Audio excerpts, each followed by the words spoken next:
इस्तिखारा ये बता दें घर के हालात बेहतर नहीं है। ये आजकल बड़ा एक मसला बना हुआ है, क्योंकि जिस अंदाज से महंगाई बढ़ती जा रही है, एक मिडल तबका जो है और बड़े आजमाइश कुन कैफियत में आ जाते हैं। रूहानी इलाज के स्टॉल पर भी ऐसे ऐसे मरीज़ आते हैं, परेशान हाल आते हैं कि अब किराए के घर में रहने वाले हैं, महदूद आमदनी है, अब उसी के अंदर घर के अखराजात भी चलाने, बच्चों के भी अखराजात देखने हैं, अपनी ज़ाती घरेलू अखराजात भी देखने हैं।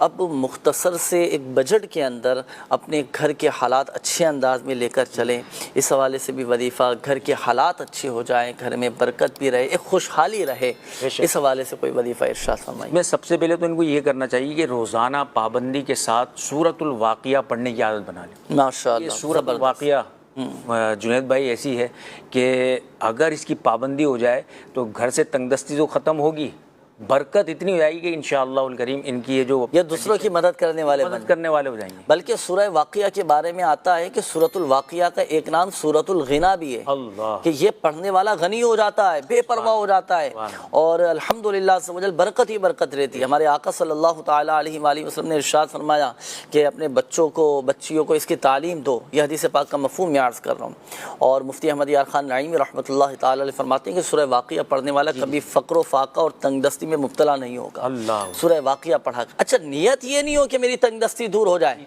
नियत ये नहीं हो कि मैं अमीर व कबीर हो जाऊँ और मैं गनी हो जाऊँ।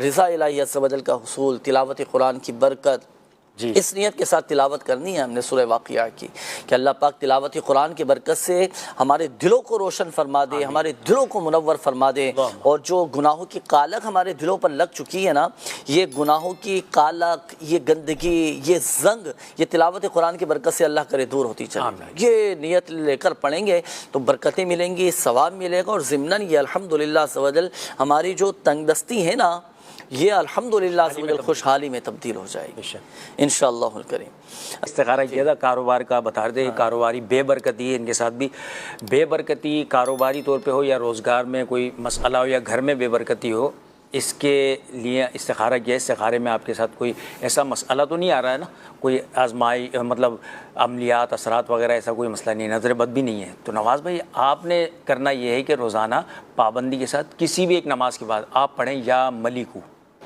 या मलिकू या मलिकू, ये 90 मरतबा पढ़ लिया कीजिए। इंशाअल्लाहुल करीम कारोबार में बरकत भी होगी, गुर्बत भी दूर हो जाएगी और तंगदस्ती से भी नाजात हासिल। माशाअल्लाह। ये